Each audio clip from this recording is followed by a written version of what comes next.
That was my first experience of an interview changing direction because I was so well presented, so poised, and so well spoken, right? And then the 1 year ago at Nedbank was when I was already working in corporate South Africa. What I'm trying to get at is, and again, when I was working at Teleshow, I had this like boss lady during our assignments because we had to be trained for an NQF level 3 phase certification before we could start working for personal lines insurance. The lady that was marking my scripts was like, yes, like you're so intelligent, you're so intelligent, like you're so gifted, like whatever it is that you have, harness it. Okay, so I essentially got lots of validation that I'm well spoken and also well written, I'm well articulated, and I grasp concepts well in these 3 spaces. So long story short, what I'm trying to get at is that the Lord has all this time been showing me since I was a child that instruction, imparting it, that's my gift. But I never wanted to be a teacher in the country, especially because in this nation don't nobody out to be appreciating them. They don't get paid well. My aunt is one and she's only ever lived a very meager life. I wanted the high rolling life, so I could only ever do a BCom and I could only ever work in a fast paced corporate environment that grows fast.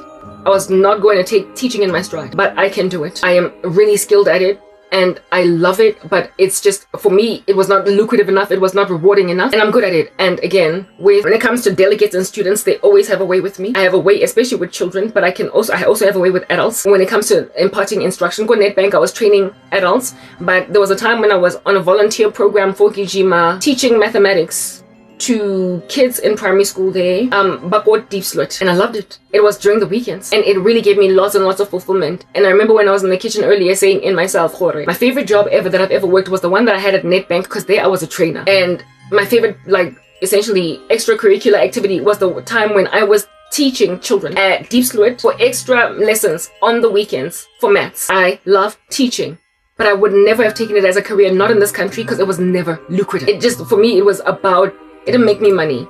But when I came to Christ, I prayed and I sought his face. And I said, I've been working jobs that are very unfulfilling. I've been working jobs that I don't like, but they pay money. They pay and they pay big. I'm not happy. Please give me a job that I love, because you know the saying, God, do what you love and you'll never have to work a day in your life. I asked God to lead me in the direction of a career that I would really love. And it's part of the reason why I also wanted to go into management consulting, because while it's not necessarily a teaching job or a training job, it is a job that counsels entire big chunky organizations on what is the likely course of action that's going to help them do a better thing. So it's a sort of training. And I finally came to a conclusion when I was working in corporate that I need to get out of project management and enter into management consulting, then I'll be happy. But before I could even move into that direction and enter and walk in that trajectory, I lost everything. I was severed. I did not like my job as a project manager, neither as a program manager, but it was well paying. I was never satisfied and I took it to God in prayer. Well, I lost everything. God, of course, heard me when I told him, please give me a career that I love. And the first place where he brought me back to was a teaching space. You are going to endure years of hardship, and all you can do in that time is teach. You are going to do my work, and you've been doing my work, look at that. And in your blog, you're teaching. In your video, in your audio visual, your YouTube ministry, you're also teaching. You can only ever impart knowledge. That is your niche. And if you're going to be happy in a career anywhere, anytime, where you're earning money, you have to be imparting knowledge, otherwise you're going to feel like it's a burden, you're carrying it as a millstone. I tried so very many other avenues to try and make money, and I just felt like, listen, it's going to burden me. I don't want to do this, I don't want to do that, because I don't have a passion for it. There are many things I love to do. I love to bake. I love to talk. I love to give advice. I love whatever. Listen, there are many things that I love to do, but there are certain things that I just can't do because I'm blocked, I'm banned all over social media. I can never ever start a baking channel, and so that'd be lucrative for me. I can never ever monetize even singing in ministry. I love to do that. There are many things I love to do. I love to create. Like, I can make templates for days on Canva, and if I can monetize that, I love building. When I'm busy doing my thumbnails, on the day when I do my thumbnails, before I upload them, I mean, the amount of fun that I have just creating those thumbnails is, listen, out of this world. I am not burdened by the exercise. I love my thumbnails. They're so full of activity. They're so full of icons and little pictures and graphics. I love graphics, so I can design. But when there's nothing in it for me, because of where it is, how banned I am everywhere, all that which I love to do, I cannot monetize it. So I don't even want to attempt my hand at digital products. That's why I listened to the testimony of the woman that said that she used to make digital products and then gave counsel. Earlier I spoke about that lady, when I was sharing how it is that she put her product on Etsy and then the prices went down until she went on Shopify. That lady, I listened to her. I was intrigued by her testimony. And because I'm trying to like make money somehow, because I'm so abused, like I need to find an avenue of making money. But this year was an idea that cracked into my mind because of my mom feeling uncomfortable with the way she's been treating me, robbing me of resources. And so she was like, let me see if I can't just throw her somewhere. And she threw me an idea, and while she threw it at me with vitriol, and I did not appreciate the tone with which she was throwing it at me, nonetheless I was like, Garabo, do not throw out the baby with the bathwater. If a person, when you are famished in a jail cell, throws you a bun of bread by throwing it into your cell with a stone on your head, nonetheless you are famished, don't be arrogant, eat. So I decided that I'm gonna deeply cogitate on this here option, this thing that she is frankly shoving down my throat. And I was like, let's see if it won't work. And as I've been cogitating it deeply, it has just dawned on me that I actually love to teach. So the chick that be giving counsel on templates, making digital products, the chick that makes digital products on Canva, that sells them and has made a lucrative business of herself, I could really relate with her. She wanted to leave her corporate job. She was never happy. She said that she climbed the corporate ladder, like at the top of that ladder was a glass of water, and she was in a desert, right? And despite having succeeded, she finally became a director. She was so unfulfilled. And finally she did what she loved, and she's now not working a day in her life. And while she was scared to leave corporate, what ultimately propelled her and juiced her and pushed her along, what confirmed her decision to leave was that she didn't even leave. She was made redundant. The job cut her off when she had already started to make a decent salary from her side hustle. And so for her, it was like, listen, you made the decision for me anyway. So she wasn't too bummed. She's not a Christian. She's a person in the world. But her whole trajectory is oozing, one day you're going to give your life to Christ, because evidently you've been led here. Evidently God has helped you. Anyway, whatever. I was really inspired, but the only reason I ended up in her platform was because I was trying to find ways in which to make money. And I was trying to find something that I can actually love doing. And creating digital products can be right up my alley, because I love to create. I have a great deal of euphoria when I'm creating. I have a great deal of euphoria when I'm doing these videos. That's why I can talk for hours on end without stopping. I have a great deal of euphoria when I am editing. That's why I can have so many stickers, so much involvement and so much work. It's a lot of love that is in this thing. I'm not just merely pushing a striving. It is actually that which I am besotted with. So therefore, it doesn't feel like work. And that's why it is so easy for me to produce such high quality content. Listen, I can see I have eyes, and so I know my content is high quality. I can produce such exorbitantly high quality content. I can produce such high quality content and get nothing for it. And the information that is in my brain that I consume, that I drink, that I juice like it's a slushie from all across what it is that I learned during the week, I come here and I impart it with relative ease, because I love to teach and I love to share that which was knowledge given me. So I can easily give people information away for free about how to clear your skin, because I learned how to clear mine. About what the Bible has to say.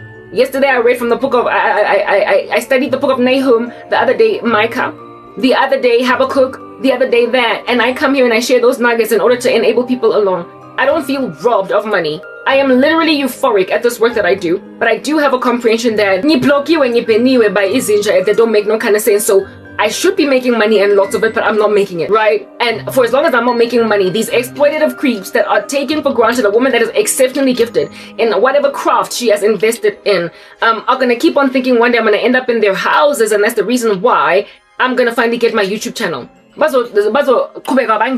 So while my mother is not the best of people, and while she has been really horrible to me these past weeks, and while she is still low-key treating me like trash, at the end of the day, this year little bun, this here roll of bread that she threw me with harshness made me realize, Uti, I can exploit this. I thought, though initially because of the way in which she was presenting it, I was like, you're opening up dialogue with me again by simply telling me, go find some other way to make money, because I'm not ever giving you money again. That's how you open dialogue. She obviously wanted me back, but there was a day when she was super rude to me and still treating me like trash, and I was like, listen, you want your bread buttered on both sides, you want your cake and you want to eat it too. You want me to be open and warm with you while you rob me of an entire life, and you know what you've done. But it's okay, because God goes and grabs like some grapes as isawa, and he makes out of them a very excellent wine. So I must see if at all if it's from God, it's gonna give, it's gonna take, it's gonna move, it's gonna essentially drive like a bus. But if it's not from God, just like back in the day when I tried my hand at all these online ways of making money, all my avenues were blocked, and the one that I really strove for and I worked hard on to produce my portfolio, it came back and said, no, you've been rejected. And then I got a dream the same night where I was shown that my work was given to someone else by the moderator working for that company in order to present my work as hers, that she might essentially win the job of being a writer.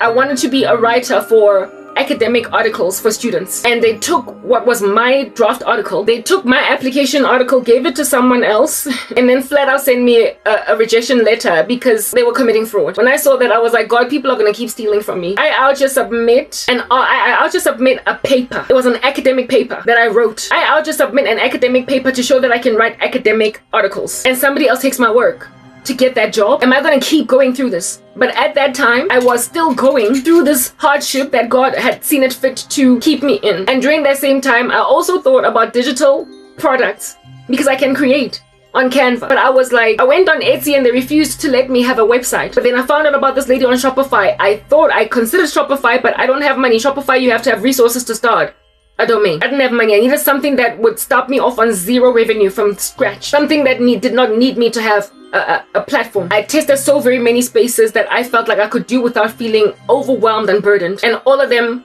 doors were shut on me about 2 years ago. 2.5 to 3 years ago. I gave up and I was like, I'm gonna keep pushing with YouTube and see if it won't give. And then I just sat on my chest like she's a monster truck at a demolition derby. And I'm just a Kia Picanto. So I can't monetize that. Plus, the intention was never ever to monetize ministry anyway. But it was a means to an end. It was my ministry, the intention from the very beginning was that it was always going to be zero rated. Because when you monetize ministry, all different kinds of temptations come in. But because of my sorrow, I was willing to monetize it as a means to an end. But ultimately, my main source of income would come from all these other endeavors. But they need what do you call this thing? A startup capital. So let me first do something that's gonna need a startup capital. But what it is that about my ideas for a business all need an online space. I can only ever thrive on the online space because I don't have people. I don't have friends. I don't have family members. I don't have people to whom I can market in my life. So I need the online space, meaning that I need social media. I need strangers to buy my stuff. And that's the issue. I'm banned all over social media. Everywhere I go. I just told you that Twitter suspended my account. I am banned on Twitter. I am banned on TikTok. Everywhere I go. Yeah, bans. It's like, listen, the sorrow of the Hebrews in the days of Gideon. Amalekites be out here raiding a sister and you can't eat. Can't nobody make bread. Mara, I plant, nonetheless I don't harvest at harvest season. I plant but I don't harvest, but I continue to plant because I love to plant. I love this work. That's why I keep on doing it. Do what you love and you will never have to work a day in your life, so I don't feel like I'm working. When I don't get paid, and I can't say it doesn't matter. It doesn't sting as badly because I love what I do. I'm not a slave because I am a slave for Christ. You're only a slave when you are working on behalf of other people and you're not getting paid and you hate what you do. I do what I do because I love what I do. It's like volunteer work that ultimately will win you a job opportunity. I love what I do because it's my pastime. It's my hobby. It's like painting at the end of a hard day at work. It's cathartic. So therefore you don't consider it work. Though you might spend hours on a canvas, you don't consider it work. That's what this is to me. It's like painting for an artist that loves to paint. It doesn't feel like work. It doesn't feel like I have to get this out. They don't feel a pressure to finish because they have a client to impress. They do it because it is their outlet. It is their let loose. It is the thing that they use to get away from it all. This here is very healing work for me, but I do understand the travesty of me not being viewed. And I find it really disgusting that there are people trying to sleep with me in order for me to monetize my content, to do anything at all. Social media is the only place where if I'm going to sell digital platforms, not platforms, but products. If I'm going to sell digital products that I can create with ease and with love, it's the only place I can market it. And every social media platform has banned me except for Pinterest, but I've never ever tried Pinterest because it's not audio visual. But go Pinterest, I don't have to show my face, so it might work. When I was listening to this woman's testimony as to how she finally quit her 9-to-5 job, I was very inspired. I thought to also create digital products, but I was like, where am I going to market them? I can't speak on YouTube. I can't do anything. I can't do anything. I literally have been banned everywhere. People are trying to kill me. So, however, the idea to start looking again, after years ago, my work was stolen. My essay was stolen. The academic paper that I wrote in order to qualify as an academic writer for students. I wonder how she's doing today. Because if at all you can't write a paper in yourself, why in the world do you have a job that pays you so well per hour per paper to write articles for students? Why would I want to write articles for students? Why are you cribbing? Why aren't you doing your own assignment? Anyway, whatever. I was willing to do that, right? And it paid quite loftily. It paid quite well. Like, mamela, people are passing these days university degrees because of people like me. What the heck? Like, why would you want to pay somebody to write your university paper for you? That job was to write papers for students that would pay me a fee to essentially write their assignments. I guess that makes sense why God passed up that opportunity, because it was a form of dishonesty. It was fraud. I was just trying by any means necessary to make money. And God was like, you're not going to make money by helping students at varsity cheat. I don't even know why this website exists. Are students of 2026 actually passing truly with their own skills in varsities? Tell me. Or are they just bumming on the brains of Karabo? Anyway, whatever. That opportunity fled right by me because of fraud. I gave up because of it. I was very hurt. And then I went back to trying on YouTube. I am a writer. I stopped writing in my blog. There are so many things I stopped doing because I've been banned, listen, everywhere, including WordPress. But if you go into my website, my WordPress account, I keep still to this day getting emails from SEO builders that have seen my website, and they keep sending me emails on some, ooh, I can help bring traffic to your website. It's so beautiful that I don't write anymore in it, that website of mine. Recently, I got an email for SEO enhancement of my YouTube channel. Yachai, my old YouTube channel, because I was banned over there. And somebody, even though my content is old by months now, maybe a year and a half, because I have not posted there for all that time, nonetheless send me an email on some, I can help bring traffic to your YouTube channel because it's that excellent. The work that I did over there is so excellent that even though the last video that I posted was over a year ago, I still get emails by SEO experts to optimize my channel so that I can finally get traffic on it. There are proofs and evidences littered across these streets that I should be getting viewed. There are proofs. I also keep getting emails even for this channel, but they're not as many because I'm really very severely banned. I don't know how they find people that nobody else is looking for, but they found me and they're sending me emails on some, let me help you optimize your channel. People see that I am banned. They see. So Marima, you're 5 seconds away from being like marched out, listen, with hand cams, okay, ha, banja. Anyway, whatever. Having spoken that, I recognize that even though I can make digital products and sell them, that's not the thing that I need to be out here trying to test. Because social media is forever. Anybody that feels like they've got power to control whether or not I make money will keep on making sure that I ain't got power to make money. So social media is out of the question. While I will continue to do work online because I'm doing the work of the gospel and I love to teach, I can never ever, for as long as there is still this tyranny on my chest, ever make money by marketing myself on social media, though that is the only place where I can actually get any customers, because I ain't got no people in my life. I don't got, listen, this is my life, so sad, right? Yeah, anyway, that is literally just how desperately people want to ram into my body real quick and then open the floodgates of all of my creative talent for me to monetize it. But I first gotta go new katala igni AIDS. Anyway, whatever. I won't barge, no, not because, oh, I'm a principled woman, but because I'm godly. Anyway, whatever.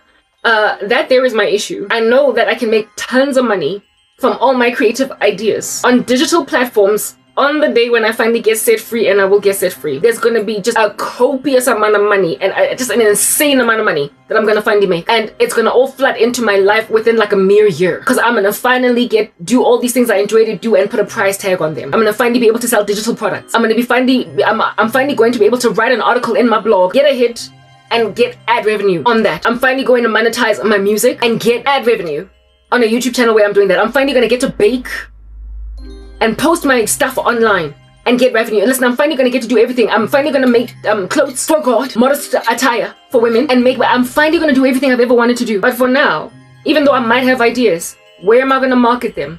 Because everywhere where I start a social media account, even when my face is not visible, they find me and they ban me. There is a whole scale determination to ascertain that I never make money anyway, so I can get rammed into by a pervert into sleeping with kids. Okay, so I saw that the enemy is coming at me like a flood, but God is going to raise a standard. So I know that God is going to get me out of this somehow. Either I'm going to be set free, and one day suddenly I'm going to make my channel is going to be set free. And again, when you are allowed to speak and you've got a PayPal account, people can also see it fit to just help you out with a donation here and there. So you could be, before you even monetize your YouTube channel, get $100 every so often, $200 every so often, whatever. All that has been closed from me by simply making sure I have no traffic. I have no potential for even a donor that can help me along while I'm fighting a fight. I'm just running dry on zero, on no money. Anyway, that's a fact. I saw that I'm not gonna make money yet. It's coming online. I saw that until such time that I'm finally set free, I'm not gonna get anywhere on social media. I've been seeing that, but I've been thinking that God is going to lift this here millstone on my chest through indeed the miraculous exposure by the syndicate. I get it, they're on a most gargantuan, dangerous psychological operation where they're trying to make it look like they're not losing these like douche bags. Okay, they're all walking in a most heinous, ominous psyop.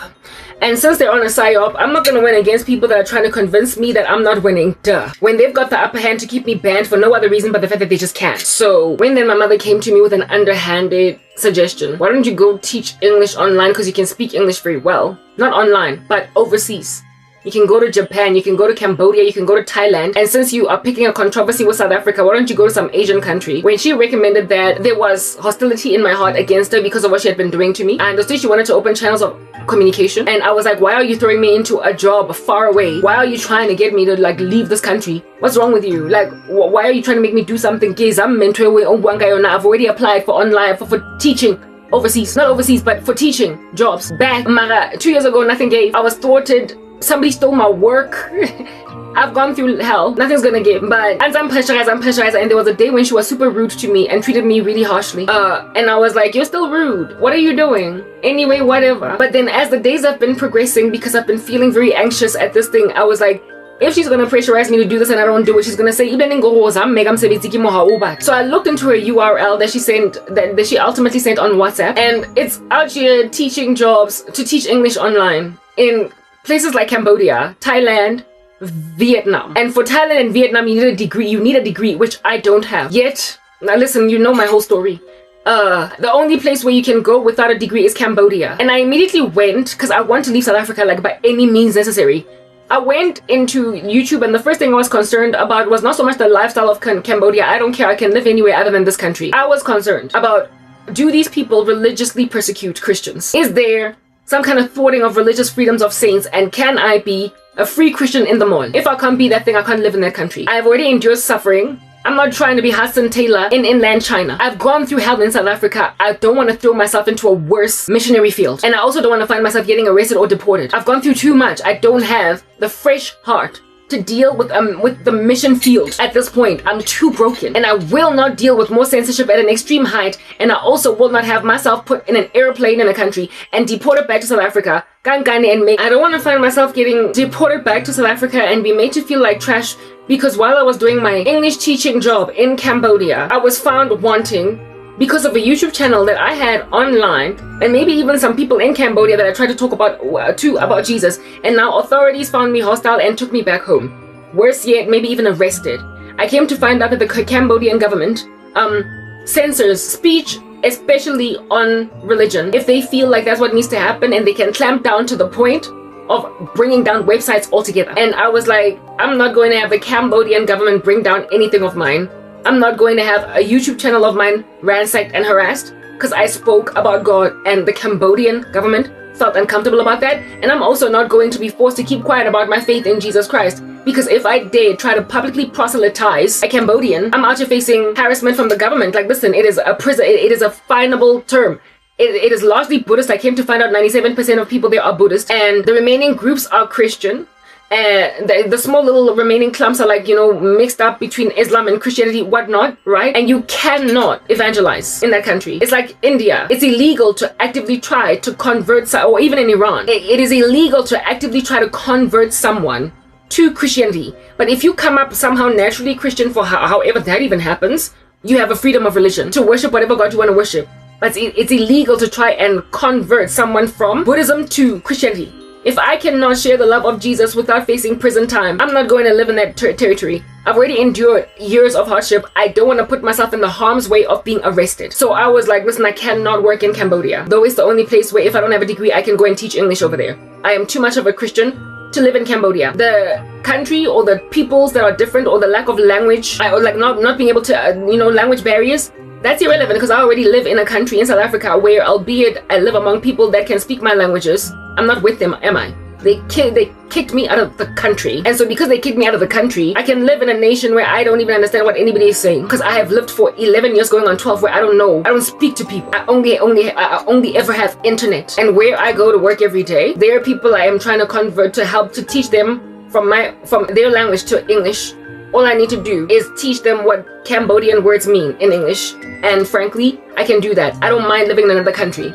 As long as it's not South Africa, it's hostile here. I don't like it. But I'm not going to be harassed ever again anywhere where I live for my faith. I have been actively trying to leave South Africa for the reasons that I cannot be a Christian freely over here. And God showed me that where I'm going is the US in particular. But I do remember that God also gave me a dream that I am going to be independent here in South Africa, move out of my mother's house and into my own apartment before I even leave for the US. And before I meet my husband, I will be a woman. God showed me that that's a thing. So a man is not going to rescue me out of this like I'm a Cinderella. And indeed, my desires are right up that alley because I don't want anybody rocking up here and doing everything for me. And then give me AIDS. No.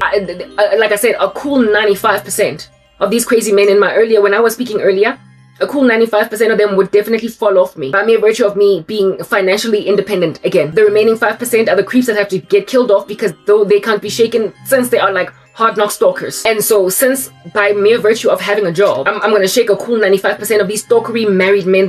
Some of them are married. All I got to do is just get some kind of ability to just take care of myself and they will follow. So the mission is to first get rid of the 95% and the remaining 5% of creep fests, God will deal with it. But I'm not going to get that down on social media because they feel like that's the clout they have. It's the might they have. It's the strength they have. It's the girth they're walking with. And when then my mom made the recommendation for me to teach English while, like I said, there was hostility over there, I recognized that I am a teacher at heart. Everywhere where I have gone and spoken at an interview, I have been rather given jobs where I would interact with people. I'm good with that. Look at a person being so good with interacting with people and imparting knowledge and partaking in discourse, not have access to not even a single human being with whom to have this discourse. I'd be out just speaking to a camera. Anyway, whatever. You did that to some people. You're oppressive. It's that basic. You're oppressive. Anyway, anywho. So I was like, I can teach. It's just that the way that the suggestion came was through a severity of hardship. Nonetheless, it is true that this would be a thing that I do right next to ministry that I would not feel. It would not be hard. I would invest 6 to 8 hours of it a day during the week, make a decent salary and feel like, okay, once a week I can produce content. And again, I would not produce this many hours of content if at all I had a 9 to 5 or a job. I would maybe do 4 hours or 3 or maybe 1 video per day for an hour just for the sake of keeping ministry going. I do this because it's a means of survival. All these shorts I'm doing is a strategy. However, it's an overkill and it's too much and it's not sustainable. I can't maintain it forever. It is only a war strategy. So granted that that's what this is. If I were to get a job, I would be relieved even from speaking for hours on end, though I don't despise it. However, by the time I'm done, my ears are throbbing because, I mean, who wears earrings for 16 hours without feeling some kind of way? At some point, you take them off, right? Because you only wear your earrings all throughout the day at work for 8 hours. So when you're wearing them for half a day, for 16, like that's too much. And I tend to have like about 16-part series, 18 parts. So the earrings are already making my ears kind of throb. And I've got a headache because I'm sitting here for hours just talking. I'm trying to get a word out. And my brain is just like, what's steam? Because I'm thinking hard. By the time I'm done recording, I have like a relief that I've done this work. I feel light on my feet because I've gotten much off and this work is very healing for me. However, it is quite a lot and it's exasperating. So if at all I had a job, I would not do so much of it. This here is a strategy to deal with entities, with demons and with those who are encircling me to embarrass the living crap out of them. If I was working, there would not be a need for me to fight so hard with monsters that are perverted and most gnarly and licentious. 95% of you freak shows, you douchebags, listen, you nasty little animales. 95% of y'all will fall off me. Fall off like dandruff that you're shaking off your shoulders because you've got a bad scalp. You would fall off. You would fall off, do you understand? Yeah, by mere virtue of me having some kind of an ability to take care of myself. It's because you think you can bachelor me that you're still doing this to me. You are monsters. Is that basic? Nishiro in my shorts. There's some of y'all, by the time that I come out on the other side, spilling of which is gonna haunt you like in a horror movie and speak to you back and be like, yo, Njaboy, yazin wisbot. His police is gonna talk to you on some wisbot. Bega lo mfazi omuza mfast ukumhesha isex. Ukuthi umuhle kanjani. Shebe, oh, she's so elegant. Look at her, she's so gifted. You were literally trying to hit that and just fell a banger for the night in order to give her a YouTube channel. You wanted to put her in a hotel. Look at all these other side chicks. Being fellas already feeling HIV that allow themselves to be your side chick despite you being married. And yet you went and grabbed an elegant woman that is very poised and tried to put her in a hotel. Because the mirror is going to speak back to you and say we spot. I did a short of that nature where I was basically sharing this year's sentiment. 95% of them, a cool 95% of them are going to fall off me. Like some dandruff, like I said, on an itchy scalp. They will, however, be maintained, the ones that are especially sticky, because stalkers are stalkers are stalkers. They be out to following you to Denmark when you move there. God will deal with the ones that would follow me all the way to Denmark. God will deal with the ones that would climb an airplane on the day that I go to the US and try to follow me. God will deal with the ones that would be at OR Tambo Airport on the day when I try to board a flight to Ultimate to finally go to where I'm going to live forever. God will deal with the stalker creep monster that would follow me all the way inside an airplane and function as a stowaway in the handbag of some other unsuspecting lady just to follow me to where I'm going. God will deal with those stowaways, but they only make up 5% of my abusers. They're not the majority.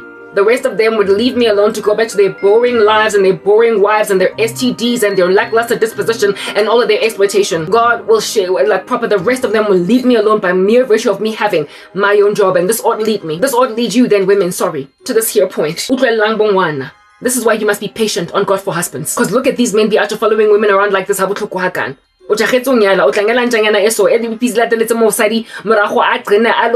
English on the internet. Because you're now how you gonna ask your Harry to marry because you're turning 39, because you're 35, when you got that kind of douchebag for the next viable prospect? Because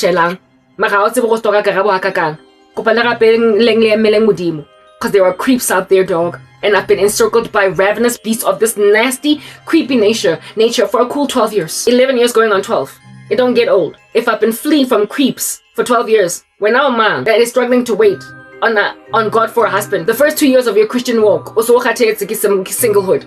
OC. Because we can just store away more pesi am side saving. Go aeroplaning moki palaming thank ya peshe. I have any mudimo 12 years to shake that from me. When I'm a 2 years of it's been a minute and my biological clock is ticking. Baby, you gotta wait. And man, because there are creeps out there. It's a jungle. There are creeps. Anyway, let me revert back to the place that I was to the thing that I was talking about. All right. How many past do I have? 20, 19, whatever. Doesn't matter. I'm getting my heart out. That testimony, this might be it. This is why I feel like I'm about to get out of poverty. So I realized that no, I can't work in Cambodia. I can't work in Vietnam. I can't work. I can't go to Japan. There are countries where I feel like I can be a Christian there safely. But I mean, Cambodia, listen, no, I'm not going there, right? And I'll go to Japan, you need like the countries where it is decent to live in and there's no Christian persecution so much, like even South Korea. Though South Korea recently arrested a pastor, look at that. Nonetheless, countries where I can be freely a Christian and have an online, where I can have an online YouTube channel that's not going to get brought down by the government, need a degree. So I'm willing to move to any country, even if it's not the US, to get out of South Africa. But listen, you cannot be out here enduring me through worse crap than what I endured here for 11 years going on 12. It is written in God's word that if they persecute you in one town, flee to the next. So you don't run into persecution hitting the ground running. If you know where somewhere you're going is going to make your life worse, don't go there. On that day, you are foolish. I'm not going to a Buddhist country that's going to make out of me Sundar Singh. It's all that basic. So South Africa is hostile enough. I'm better off staying here. However, I realize that there is something to the suggestion that I should teach English online. Because I can teach, I like to teach. Not online, sorry, but overseas. My mom is trying to get me to go to Thailand or Cambodia or whatever. But I'm staying right here. I basically went into the options that I already studied long ago. That however, upon applying, nobody responded to me. I'm going to try to teach English online here from South Africa. I'm going to do it here. And seeing as she has offered to help my cause along, she will pay for my TEFL certificate. She will also pay for not Wi-Fi, but I've been begging for the life of me for her to move the Wi-Fi router closer, basically to my baby sister's bedroom, so that I would have decent Wi-Fi in this place. If at all I get an opportunity to teach English online, she will agree to move the router to my sister's bedroom so that I can have decent internet over here, because if at all I'm going to be teaching English online to international students, it's going to be during hours that are going to essentially annoy her in the house. So I cannot be taking my PC to the house. I need the router to be close to my computer, or perhaps invest in a router in here for me. That would be an overkill. There's no need. All we need is to just bring the router closer to everybody's bedrooms instead of leaving it all the way there in the lounge, and every so often connection drops on my computer. I can work in this space. And I can make it work. It does I'm not gonna be, of course, sitting on the bed. There's a desk that I have over there. Behind the desk of which there is a wardrobe, the wardrobe of which I can put like a map of the world in order to have a background that looks kind of decent to teach, and then get the headset. She will buy everything. My concerns was that I didn't have money for this thing. I did not have money for a TEFL certificate. I did not have money for anything. But now she has frankly recommended, and she keeps on sending me these links of teaching overseas. I'm not going anywhere far away. And I can't go to countries that are not hostile to the cross, but I can teach English from South Africa. And if this is God's plan, if this is God's idea, He will bless it. He will bring me customers, clients. He will enable me to fill my schedule, to have essentially enough hours to function as a flat out 9 to 5, like teaching for 6 hours a day or 8, right? God will make sure that I've got regulars. God will make sure that I've got people that keep coming back to me, and God will also give me a booked schedule if it is His will. If God is blessing it, understand, I'm not going to struggle to find customers. I'm not going to struggle to find people to book me. I'm not going to struggle to earn a decent salary. And when I checked out what they earn, hourly rates on these 2 websites that I'm looking into, yes, it's not what I used to earn at MTN. I'm not going to get that immediately. If anything, by the time I make money that makes sense, it's going to be because all my other avenues of trying to make money are going to be opened. And so what salary I made at MTN is going to be child's play. But for now, I just need some kind of legroom, independence to have my own and be able even to potentially move out of home. And that there, when I calculated what hourly rates are across multiple websites where I don't need a degree, all I need is a TEFL certificate, I realized that I could make a decent living if I work perhaps like 6 hours every day during the week, and weekends are free from home, and I do something that I love, like teaching, especially if it's kids, but I can do with adults. But I absolutely love teaching kids. If I can do that 6 hours a day, I won't feel exasperated. I won't feel like, oh, I gotta go and deal with little Johnny.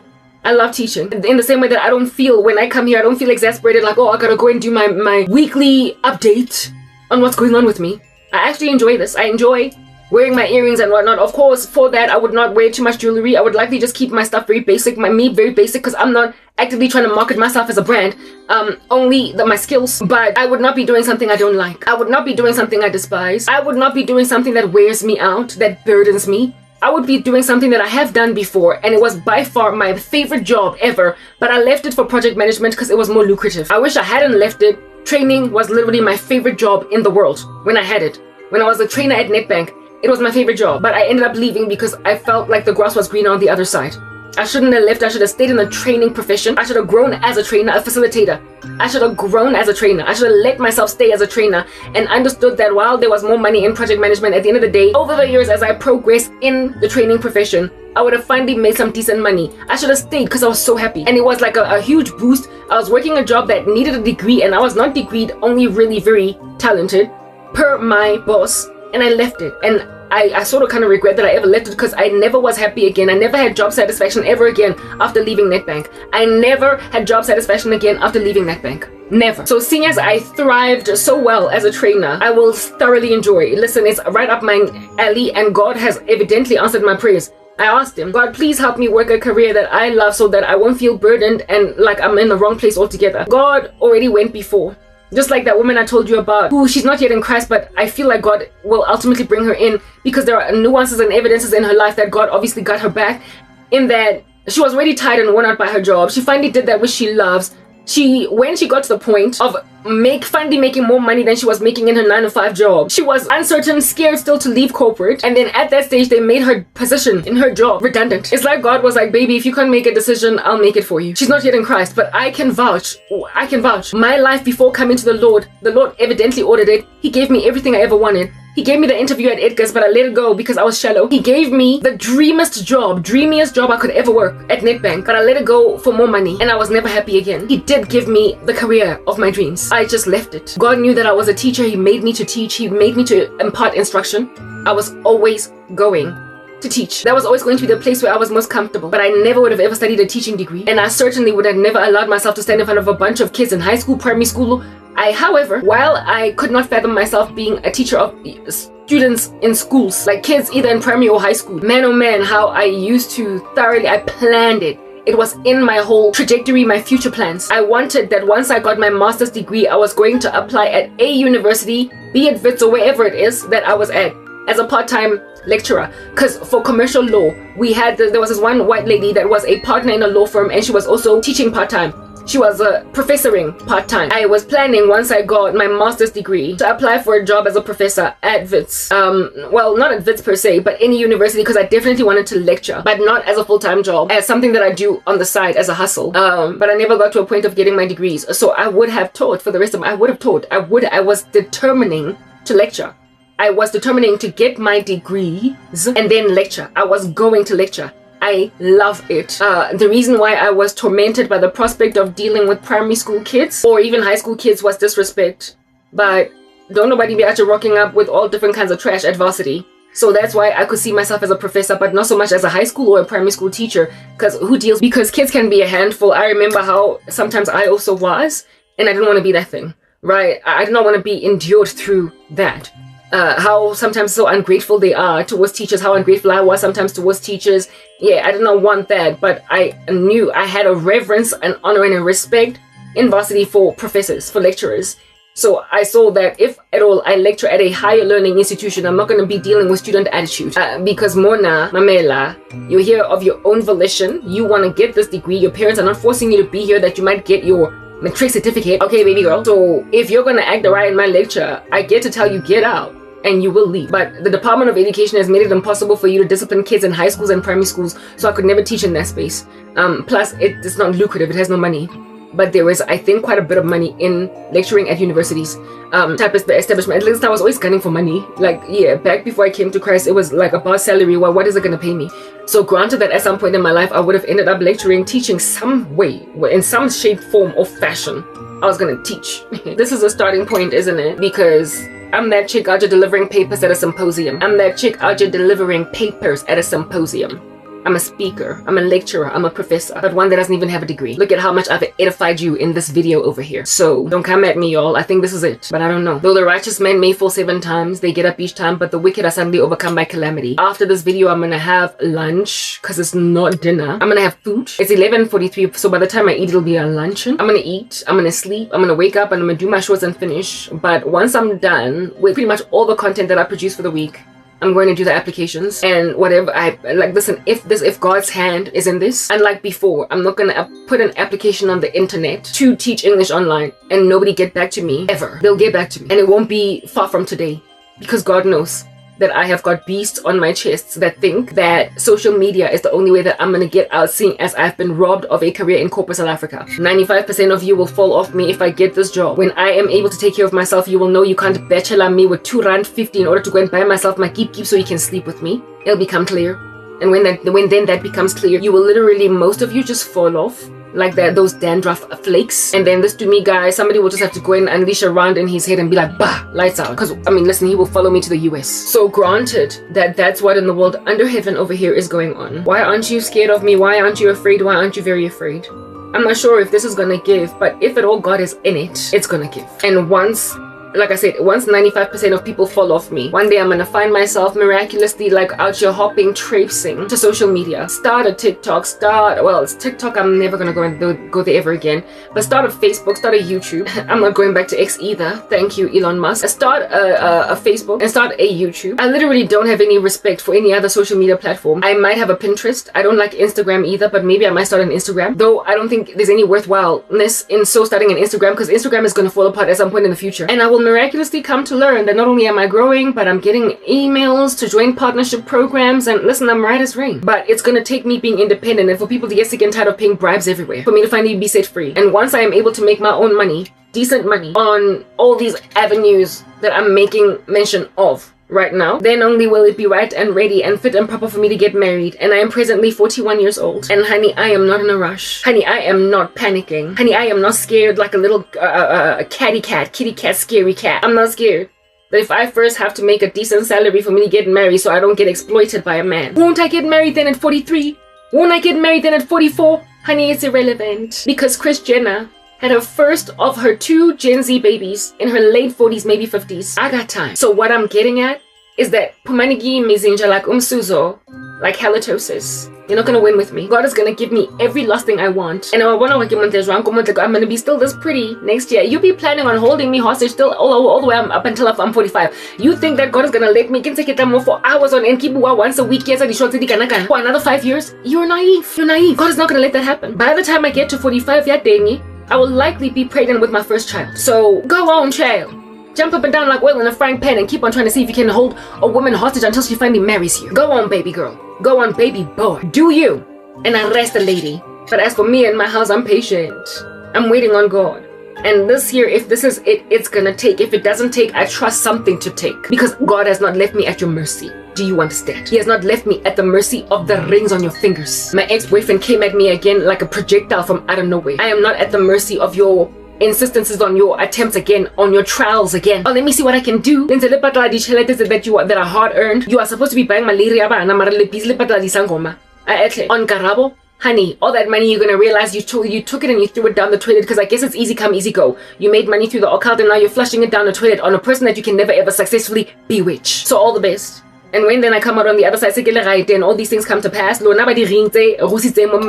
your fingers. On the internet. You keep on scrolling. Hey? You those mouse warriors. Busy when on what do you call this thing? Float inside your finger. Click. More young things we hear. Everywhere you go, you hear. Everywhere you go, you hear. Everywhere you go, you hear. Everywhere you go, you're a scroller, brah. You be scrolling. The way you be stalking women online. You that mouse warrior. You that mouse mtwenguli. You that mouse molester. Udula ule mona kwa internet ngo pila computer nje fela ulonzo click di profiles abantu. Ulonzo click bazalwane. Umukliki wena, umukliki uye. And now kata thola motho umuklika khakana. Oboro oyena ke msadi wakho. What the heck, you're creeps, dog. You are creeps. Mukliki to e ba, kliki to we. Li creep things goes. And jaga ha basadi have not had your clicks coming. Cause I don't over they need the independence. When I'm mutliki, when I'm mouse warrior, when I'm mouse molester, women are in dire need of being set free from men abahlanyayo. Abathanda click nje on the internet. Baze bathola umuntu abazomvictimize. Social media has spoiled you lankutla. It has placed before you some of the baddest chicks in the game in the world and made you click all up in their grill lelo ba persecute. Lelo ba harasa fela cause lona halina bomma ke halina bomme. What's wrong with this world, mama? People living like they ain't got no mamas. Ingati mabapala their song, they were writing it for South Africa. For just a ritualist nje. Woo, Jongan labantu. Abana beginning. Nobody manufactured them. Nobody made them. Ana motho ba agileng, ana motho ba bupileng, ana motho o ba entseng. Ba fetsa nje ba qomo ba arrive. Ba fihlile lefatsheng. They landed like an alien invasion and then they started just clicking on the internet, clicking on women that are not their wives. Abana bo mama duh. Cause umuntu ozelwe that was made by a mom and a dad. Akazohlanga kanjalo. So like I said, they landed like Mars attacks on Earth. And started clicking. They landed on Earth like Mars attacks and started clicking. And then after clicking, took my content and verbatim regurgitated it, lady at YouTube, in their own channels. And Archer tried to make themselves sound sophisticated because they be Archer copying Karabo's a very, very great, big, chunky, gargantuan, intelligent brain and made it her own.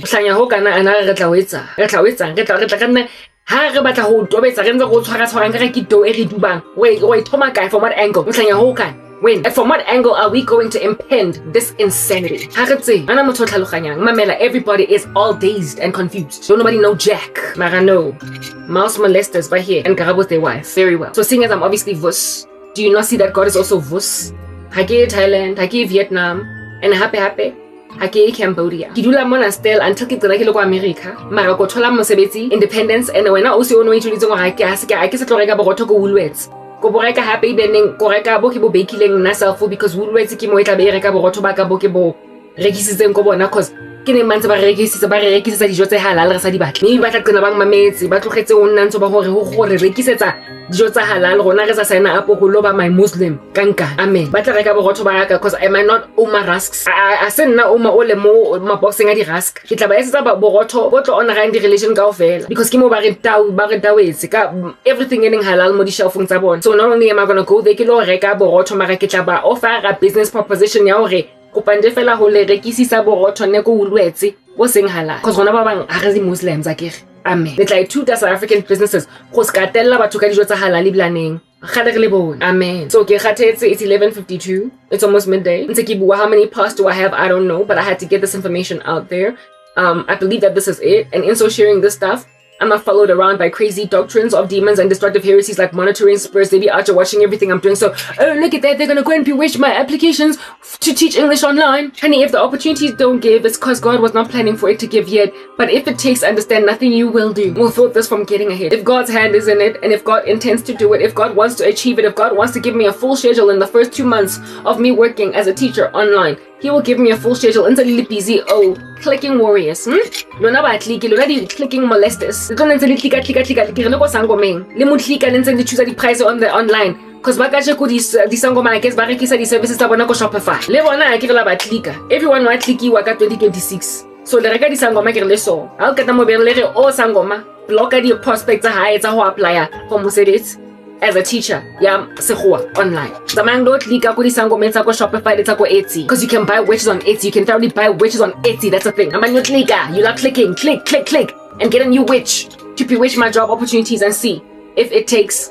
Because the day's gonna come when all your spells are gonna hit a brick wall, Lankutla. You will finally come to learn that I was never at the mercy of any of y'all. You will finally come to find out that I was never ever at the mercy of any single one of y'all. Go Felukopani as a concert. I was never at any of your mercy. You were all, however, duped and deceived in your depraved minds, having been handed over to those reprobate minds into thinking that you can bewitch Christians and actually get away with it all. It doesn't matter. You clicking witches, you be out to finding witches, clicking all over on TikTok. You got witches everywhere, here and there and everywhere. The internet has made you shop for whores online. The internet has made you shop for porn online. And now the internet has made you also shop for wives online, for women to rape online, and also witches online. So keep clicking.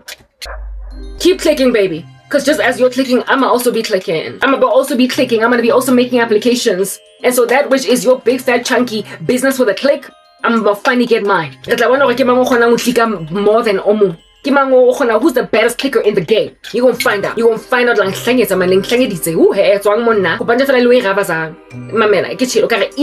whatever it is that it takes herself. That thing.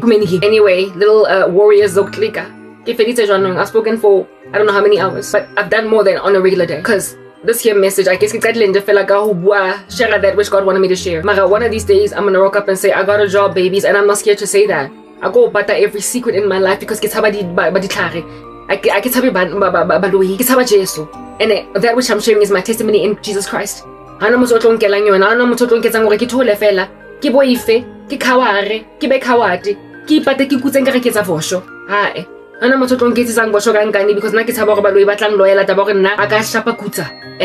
no, I'm going to share everything.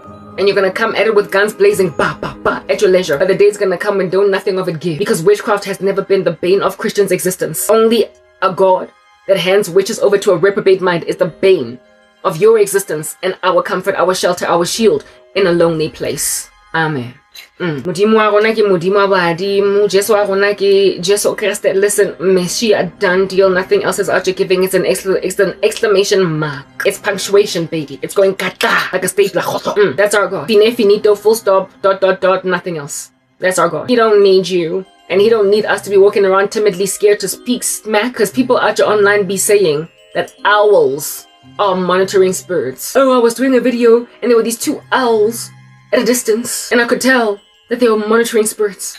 Oh goodness, guys. Monitoring spirits are following me around. Guys, the occult is sending me what is going on? And these people are teaching people on the internet. It's entire titles on YouTube videos. I just can't deal with your doctrinal errors. And one day you're gonna see that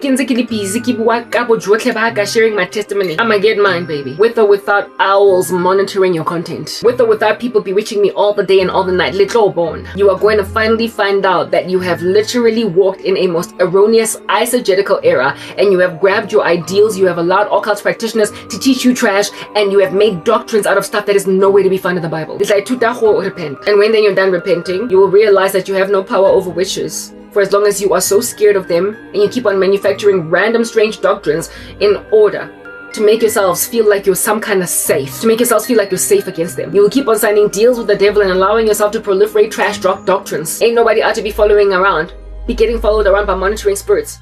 We are indeed encircled by demons that follow Christians around because they are just full of harassment where we're concerned. The devil's always out there ogling at saints because, like I said, full of harassment where saints are concerned. But what doctrines you're coming up with, listen, those are new. Those are totally new. They're of this 21st century, maybe 20th, and everybody else from the past. Like I said, John Wesley be out there on some, pray tell, wherein lies thy doctrine? I'm not trying to have any old school saint ask me, pray tell, where is that coming from when he's in a pod coming to the future? Because listen, you happened. No, absolutely not. Having spoken all that, therefore, let me just seal the deal with this. Emelang modimo. Wait, gimo monsterating. Hushubile. Halisa eme. Letlo nyala di pedophile. Lo nyala Ted Bundy le Moses etole. Lo nyala Hannibal Lecter. Lo nyala Cyrus the Virus. Swang mo ntonzenga daga di doctrine kopa di khutleleng ko lentsong la morena Jesu li thuteng go tisana di toro tsa lona before le conclude gore dintja tse le tse di le lweleng ke banna ba lona cause le na le di feelings ke go bang le recognizing gore tshotlego long suffering go bazalwane is a guaranteed stamp on our backs, and when we go through it haralowa ra testwa. and ha modimo a le ready hore deliver lo itse ka nka with a bomb blast ha ele nako ya mozalwane hore a be right mo strateng ha ona motho o tlo mo preventang from mothola ntho a tshwantse a cry noma angathakatha ngama molesters wa mama mouse atlikayo hectically noma angalandelwa emuva ngabantu abasitshela ukuthi ngoba we are living in an omni pseudo present society where we can surveil everybody nge social media yabo ngizomthakatha lo muntu aze angazazi atsomokolo asayikhaloganya noma lo muntu lona angabi stalker esinye hectic Grandshap, he breathes and lives to be clicking on your profile all the day long angakulandela in a purse yomfazi in an aeroplane just so he can stalk you in a new country where you're living now. Yeah, God will deliver you from that ninja. Ako seve isi ka di camera sa 20,000. Zonke zizowazi bomb in one fail sitting because God is delivering you. You don't need complicated and intricate doctrines that don't make any kind of sense to feeling that you're going to be safe against this guy. And boldness in Christ is a gift and it is your duty, your fiduciary duty. For God has given you a mandate to make disciples of all nations, baptizing them in the name of the Son and the Father and of the Holy Spirit. And if you don't do this thing, you are essentially missing the bus altogether in the kingdom of heaven's thing that they're doing. God is doing no other thing but gather for himself a people for his own possession. And if you're not actively involved in bringing more souls into the kingdom, you are either not a child of God or you're nice and crazy, selfish and immature as a new saint, and you need to get your act together, let yourself get sanctified. One of these 5 points, making out like Uma Thurman's 5-point like kill of Bill at the end of Kill Bill ke tsona tseo di lefa di bomba modimo ke tshireletso ya rona e seng di strategy tsa rona modimo fela and the testimony ya gago e very belangrijk e important and ha ebane o tlo ikhurumetsa underneath the shell nkare ke school bat modimo o tlo ga ana go thuletseng if you deny me before men I will deny you before the Father. Be warned, be afraid, be very afraid. This year a Savavskiva. I'm signing out in the name of Jesus Christ. Peace.